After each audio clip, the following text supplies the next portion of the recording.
I remember the night I slept on the floor of the bus station. The concrete felt like ice, hard and unforgiving beneath me. I pulled my thin sweater tighter around my body, but it barely made a difference. The cold still crept in, curling around my fingers and toes like a snake. I shivered so hard, my teeth chattered. Every time the door slid open and a bus rolled in, I jerked awake, heart pounding. I thought someone was coming to kick me out. I sat up, gripping my small suitcase like it was a shield, but no one ever came. The buses came and left, but I stayed. I watched people rush by, wrapped in thick jackets and scarves, laughing and holding hot drinks. None of them looked at me. I wasn't invisible, but I felt like it. That was the first night I realized I was really alone. If you're new here, make sure to subscribe because this story is about how I went from being rejected by my own family to finding success in the most unexpected place. My name is Ayo, and this happened when I was 17. My parents had passed away a year earlier. It wasn't sudden. It was slow, like watching the sun disappear behind the hills, fading little by little until one day there was just darkness. First, my mom got sick, cancer. She tried to hide it from me at first, but I noticed her face looked thinner and she didn't laugh the same way. Dad stayed strong while she was sick, or at least he tried. But when she died, something in him broke. He held on for a few months, but he wasn't really living. One morning, I woke up and found him still in bed, his hand cold when I touched it. He looked peaceful, but I knew he was gone. I thought family would catch me, but I was wrong. I went to stay with my uncle at first, Uncle Peter. He wasn't a bad man, but he wasn't warm either. His house didn't feel like home. His wife made sure of that. She can stay for 1 month, she had said, not even looking at me. I stayed for 2 weeks. I still remember the day I left. It was raining, the kind of rain that soaks you the second you step outside. I stood at the door with my suitcase, the wheel sticking in the mud. My cousin, Tolu, stood in the doorway watching me. "Where are you going?" she asked, hugging herself against the cold. "I don't know," I said, swallowing the lump in my throat. I thought Tolu might tell me to stay, but she just shrugged and closed the door. I stood there for a long time, rain dripping down my face. I wasn't sure if it was water or tears. For the next week, I knocked on the doors of other family members. Aunties and uncles who used to lift me in the air now pretended they didn't have room. I could see the hesitation in their eyes when they opened the door. Some of them gave excuses, others just didn't answer. Eventually, I stopped knocking. I found myself at the shelter. I expected it to be dark and dangerous, with cracked windows and people staring from corners. But it wasn't. The shelter smelled like warm food and clean laundry. The blankets on the bed were all but neatly folded, and the walls were painted in soft colors. That's where I met Auntie Grace. Auntie Grace didn't smile much, but when she did, it felt like the sun breaking through clouds. She had eyes that looked straight through you, like she could see every secret you tried to hide. "You can stay here, but you're going to work," Auntie Grace said, standing with her arms crossed and her eyes narrowed. Her voice was firm, but not unkind. "I don't run a free hotel." I nodded quickly, gripping the strap of my bag tighter. "I don't mind," I told her. And I didn't. At that point, I would have scrubbed every floor in the city just for a place to sleep. The first night felt strange. The bed creaked when I lay down, and the thin blanket barely covered me. But it was better than the cold bus station floor. The room smelled like soap and faintly of cooking oil from the kitchen downstairs.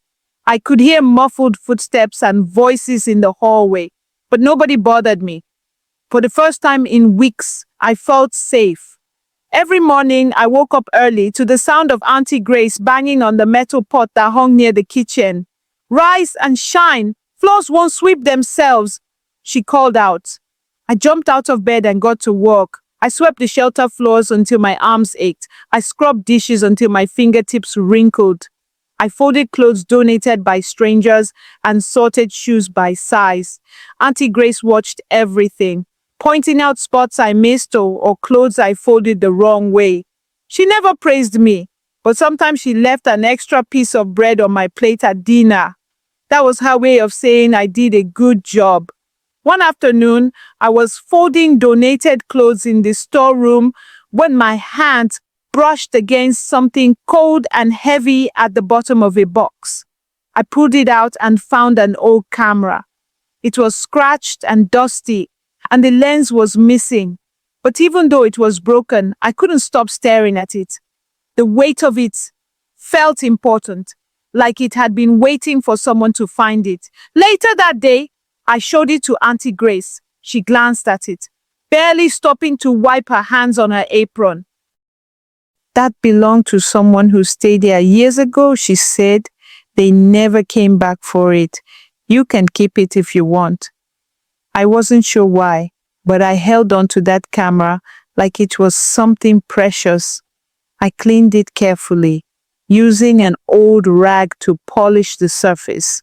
I turned it over and over in my hands, tracing the edges with my fingers. Even though the lens was cracked, I lifted it to my eye and pretended to take pictures around the shelter. Somehow, looking through the camera made everything seem different, like I could see stories in places I hadn't noticed before. One evening, as the sun dipped low in the sky, I sat outside on the steps of the shelter and aimed the broken camera at the sunset. Auntie Grace walked by and paused, watching me quietly. "You like that thing, huh?" she asked. I nodded. "It makes me feel like I can capture moments." She nodded slowly, her lips pressed tight as if thinking about something she didn't say out loud. "Well, sometimes moments are all we have," she said. "Hold on to them." From that day on, the camera never left my side. A few weeks later, a visitor came to the shelter. She was a journalist working on a story about the township. I was sweeping the hallway when I overheard her talking to Auntie Grace. "I need photos of everyday life around here," the journalist said, "but I can't seem to capture it the way I want." Auntie Grace looked over her shoulder and spotted me holding the old camera. "Talk to Ayo," she said. "She has a good eye for things." The journalist laughed at first, but Auntie Grace's expression didn't change. A few minutes later, the woman handed me her real camera. "Take a few shots for me," she said with a shrug. "Let's see what you can do." I walked around the shelter, snapping pictures of everything that felt familiar and ordinary. I took photos of Auntie Grace chopping vegetables, of the kids playing, and even the sunlight streaming through the cracked window in the hallway. When I handed the camera back, the journalist flipped through the pictures, her eyes widening. "These are beautiful," she said quietly. "You captured something real. Would you be interested in working with me?" I nodded, unable to hide the smile spreading across my face. That was the day everything changed. It didn't happen all at once, but step by step, like the slow rise of the morning sun. I started working with the journalist, following her through the township with a heavy camera strapped around my neck. At first, I wasn't sure what I was doing. I just took pictures of things that caught my eye. Kids racing each other with homemade kites, market women arranging bright piles of mangoes, and the old men who sat outside the barber shop talking about the past.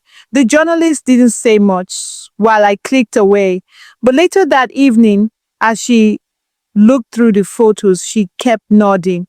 "You have a gift," she said. I didn't know how to respond. No one had ever told me I was good at something before. Within weeks, my pictures started showing up in newspapers and online.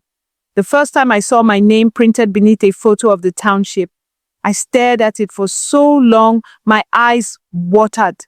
Auntie Grace stood behind me, peering over my shoulder. "Not bad, Ayo," she said with a small smile. It was the closest thing to praise I had ever heard from her, and it meant everything. I kept working, taking photos not just for the journalists, but for others who visited the shelter. Word spread, and people began asking me to take pictures of their families, weddings, and small business openings. It felt strange, holding a real camera, being paid for something I once did with a broken one. I saved every cent I earned. After almost a year, I had enough to buy my first real camera. I held it in my hand for hours, running my fingers along the smooth buttons and new lens. I couldn't believe it was mine. But even with money in my pocket, I didn't leave the shelter right away. I could have rented a small room, but I stayed. Auntie Grace never asked why. She didn't need to. The shelter had become more than a place to sleep. It was home. Every morning, I still swept the floors and folded clothes, just like I had on the first day I arrived.